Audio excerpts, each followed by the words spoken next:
Confusion क्यों दिखते हैं समीर? अगर जो संजय सज्जन कह रहे हैं वो बात ठीक है, तो फिर इतने सारे डिफरेंसेस कि केंद्रीय गृह राज्य मंत्री संसद में कहेंगे कि हमारी कोई प्लानिंग नहीं है, चुनावी डोमेन में कहा जाएगा कि हम कराएंगे, सही समय आएगा तब कराएंगे। ये बहुत सारे कंफ्यूजन तो दिखते हैं। देखिए, अगर स्पष्ट रूप से मैं कहूं तो मधुमक्खी का जो छत्ता होता है वैसा है भारतीय जनता पार्टी के लिए। देखिए, जातिगत जनगणना अगर होगी तो भारतीय जनता पार्टी को इसको नुकसान होगा। भारतीय जनता पार्टी इस बात को मानकर चलती है कि अगर जातिगत, और देखिए नीतीश कुमार ने जब किया, जो सर्वे किया बिहार में, हाँ बिहार में जो हुआ वो देखिए, जब करिया, जब नीतीश छोड़कर जब निकले और जब तेजस्वी के साथ तब उसे सार्वजनिक कर पाए थे। भारतीय जनता पार्टी के कारण वो नहीं कर पाए, बिल्कुल ठीक बताया इन्होंने। भारतीय जनता पार्टी पे बीजेपी जिस समय वो प्रपोजल अप्रूव हुआ उस समय बीजेपी, भारतीय जनता पार्टी ने प्रधान चल हो जा शुरू। केसरिया से मन जोगी हुआ रे, दिल झूमे देखो पतवारा हुआ रे, दिल झूमे देखो पतवारा हुआ रे। हर पल मनाओ केसरी त्योहार।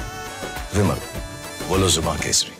मंत्री मोदी के पास विपक्ष के पूरे नेता गए थे कि हमें बिहार, यह पूरे देश में आप करवाइए। प्रधानमंत्री मोदी ने बहुत स्पष्ट कहा था कि राज्य स्वतंत्र है, अगर राज्य करवाना चाहता है तो राज्य अपने कैपेसिटी में करवा ले, केंद्र का कोई विचार नहीं इस मामले में करवाने का। और राज्य बिहार सरकार ने करवाया, कई और राज्यों ने भी करवाया जातिगत सर्वे।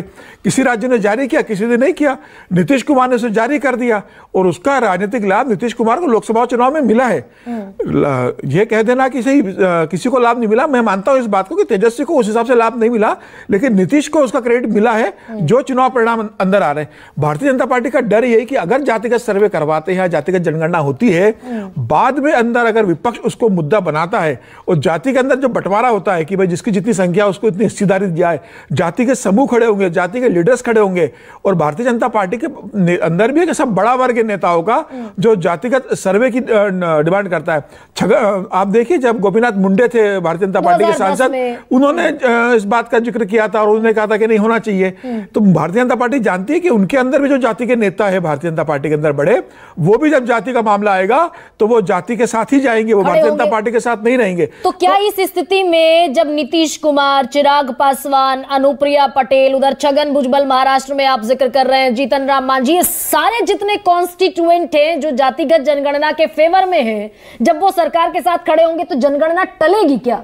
नहीं, जनगणना तो टलेगी नहीं। देखिए, सरकार को तो कराना मजबूरी है ना भाई। पॉलिसी सरकार कैसे बनाएगी? जब सरकार के पास डाटा होगा पूरा तो सभी तो वेलफेयर स्कीम्स गवर्नमेंट उसके हिसाब से लाएगी।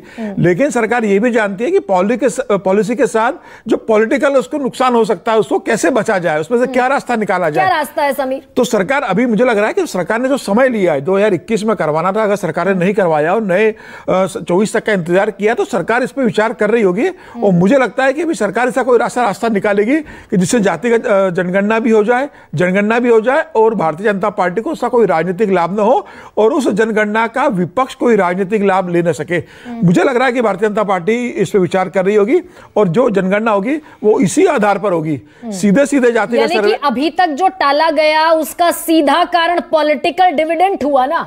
अगर टाला गया तो अगर सेंसस टल गया 3 साल, जो कहीं नहीं टला, ना विकासशील देशों में टला, ना विकसित देशों में टला, तो ये कई कारणों में एक कारण, ये बड़ा कारण होगा।